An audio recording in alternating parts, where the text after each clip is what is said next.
नमस्कार दोस्तों, स्वागत है आप सभी का आज की एक और नई वीडियो में। आज इस वीडियो में हम देखेंगे वार्षिक परीक्षा 2026 विषय संस्कृत कक्षा 8वीं का पेपर। इस वीडियो में मैं आपको संस्कृत पेपर के सभी प्रश्न बताऊंगी और साथ में इन सभी प्रश्नों के उत्तर को भी हम देखेंगे।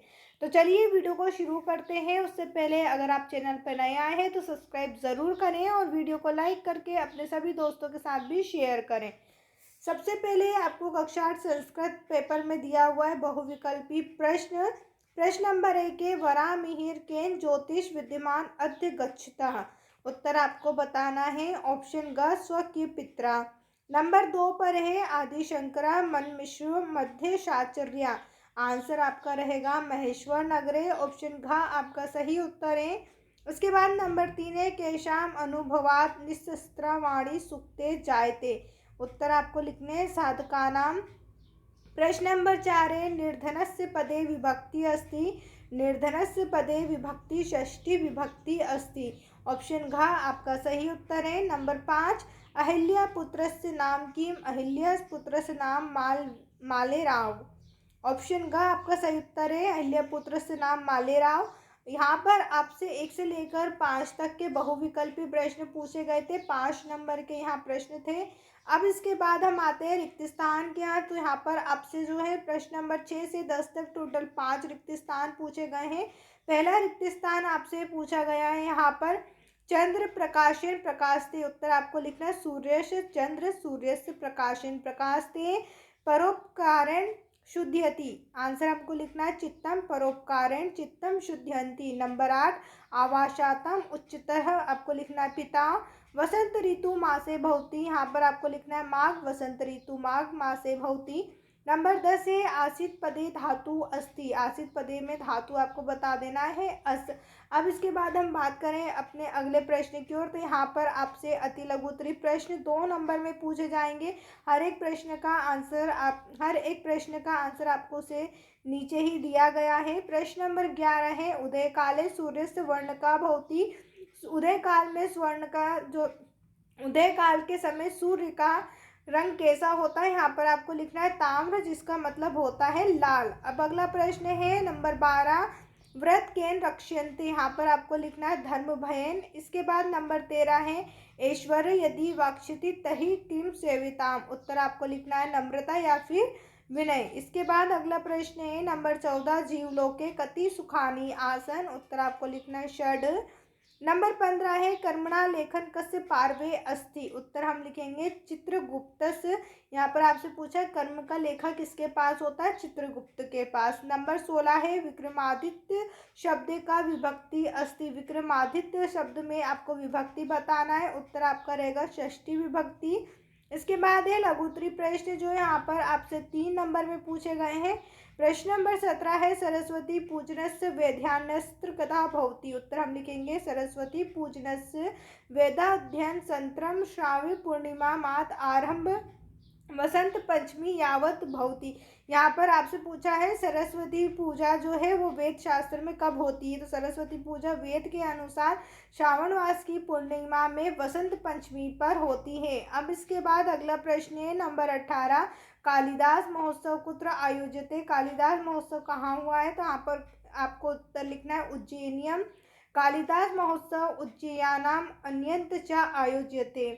अगला प्रश्न है नंबर 19। यहाँ पर हम वही प्रश्न देख रहे हैं जो आपकी वार्षिक परीक्षा के लिए हैं। तो सभी प्रश्नों को ध्यान से देखें और साथ में हमारे इस YouTube चैनल को सब्सक्राइब कर दें। वीडियो को लाइक करके अपने सभी दोस्तों के साथ भी शेयर ज़रूर करें। प्रश्न नंबर हम 19 देख रहे थे जिसमें आपसे पूछा है भारत से प्राचीन गौरव विदेशों का स्थापित वान। भारत का प्राचीन गौरव विदेश में किसने स्थापित किया था। उत्तर आपको लिखना है स्वामी विवेकानंद। भारत से प्राचीन गौरव विदेशों स्थापित वान। स्वामी विवेकानंद ने प्राचीन भारत का गौरव विदेश में स्थापित किया। इसके बाद नंबर 20 है जिसमें आपको निम्नलिखित संख्या को संस्कृत में लिखना है। जैसे 35 को आपको लिखना है पंच त्रिदष्ट। इसके बाद 44 को आपको लिखना है चतुर्शत वारिष्ठम। 37 को आपको लिखना है सप्त त्रिदष्टः। इसके बाद अगला प्रश्न है नंबर 21 में, जिसमें आपको दिया हुआ है अधोलिखित प्रश्न नाम उत्तरम निर्धानुसार लिखत। यहाँ पर आपको कुछ प्रश्न दिए गए जिसके उत्तर बताना है। जैसे प्रश्न आपको दिया हुआ है पठिष्यसि शब्दे लकार अस्ति। यहाँ पर आपको पठिष्यसि शब्द में लकार बताना है, कौन सा लकार है, तो यहाँ पर हम लिखेंगे लिट लकार। नंबर 12 है प्रतिदिनम शब्द का समास अस्ति। प्रतिदिनम में आपको समास बताना है, तो यहाँ पर हम लिखेंगे अवयवी भाव समास। नंबर 7 पर है कश्चित पदे संधि विच्छेद कृता लिखत। यहाँ पर आपको कश्चित का संधि विच्छेद करना है, तो यहाँ पर आपको लिखना होगा कश्चित का क प्लस चित। इसके बाद प्रश्न नंबर 22 है जिसमें आपको एक श्लोक पूछा जाएगा, तो श्लोक तो अच्छे से याद कर ले। यहाँ श्लोक आपसे 3 नंबर में पूछा गया है। ये श्लोक आपको 100% आएगा, इसलिए इसको तो आप पहले से ही याद कर लें। विना वेद विना गीतम विना रामायणी कथम विना कवि कालिदास भारतम भारतम नहीं। एक श्लोक आपसे संस्कृत में हमेशा पूछा जाता है, और एक आपसे यहाँ पर निबंध पूछा जाता है, और साथ में एक प्रार्थना पत्र। तो ये तीनों चीज़ें आप जरूर याद करें, परीक्षा में हमेशा हर साल आपसे पूछी जाती हैं। इसके बाद दीर्घोत्तरी प्रश्न है, 5 नंबर के प्रश्न रहेंगे। यहाँ पर आपको एक गद्यांश दिया जाएगा, गद्यांश को पढ़ना, उसके बाद नीचे प्रश्नों के उत्तर देना है। तो यहाँ पर एक गद्यांश भी आपसे 100% पूछा जाएगा, तो गद्यांश को भी अच्छे से पढ़ लें। प्रश्न है यहाँ पर कुत्र षड ऋतुणाम प्राकृतिक सौंदर्य मनोविज्ञान वरिताम। यहाँ पर उत्तर आपको लिखना है ऋतु संहार है। तो यहाँ पर आप देखिए सबसे पहले ही आपको यहाँ पर पहले प्रश्न का उत्तर दिया गया है। सभी प्रश्नों का उत्तर आपको ऊपर गद्यांश से ही मिलेंगे, तो गद्यांश को पहले सबसे पहले अच्छे से पढ़ें। अब जैसे आपको दिया हुआ है अगला प्रश्न, कस्य उपमा विश्व प्रसिद्ध है। तो देखिए दूसरी लाइन में आपको दिया है कालिदास से उपमा विश्व प्रसिद्ध, ये आपका दूसरा उत्तर था। यहाँ पर मैं आपको बता दूं सभी प्रश्नों के उत्तर आपको यहीं पर मिलेंगे। पहले नंबर पे आपको लिखना था ऋतु संहारे, पहला उत्तर। इसके बाद दूसरे में आपको कालिदास लिखना था, तो यहाँ पर दूसरे का उत्तर हो गया। इसके बाद उपमा कस्य में आपको कालिदास लिखना है, तो यहाँ पर आपका तीसरा उत्तर हो जाएगा कालिदास भाषा की दृश्य थी। कालिदास की यहाँ पर आपसे भाषा पूछा है, तो तस्य भाषा भावानुगमानी, ये आपकी भाषा हो जाएगी। नंबर 4 का उत्तर है। इसके बाद है भवानुगमानी इतिस्य पदे संधि विच्छेद। यहाँ पर आपको भवानुगामिनी की संधि विच्छेद करना है, तो भाव प्लस अनुगामिनी आपको करना रहेगा। यहाँ पर आपसे ये प्रश्न 5 नंबर में पूछा है। अब इसके बाद नंबर 24 है अधोलिखित पद्यांश पठित्वा उत्तरम लिखत। अब यहाँ पर एक आपसे पद्यांश पूछा जाएगा, जिस प्रकार हिंदी में गद्यांश पद्यांश आपसे पूछे जाते हैं, ठीक उसी प्रकार आपसे संस्कृत में गद्यांश पद्यांश पूछे जाएंगे। 5-5 नंबर के 10 नंबर के यहाँ आपका जो क्वेश्चन रहेगा, ये मोस्ट इंपोर्टेंट क्वेश्चन रहता है। हर साल आपसे परीक्षा में इस तरीके के प्रश्न पूछे जाते हैं। इसमें यहाँ पर आपको एक पद्यांश दिया हुआ है, नीचे प्रश्न दिए हुए का सर्वत्र पूजित है। यहाँ पर आपको लिखना है विद्वान सर्वत्र पूजित है, यहाँ पर हम क्या लिख देंगे विद्वान।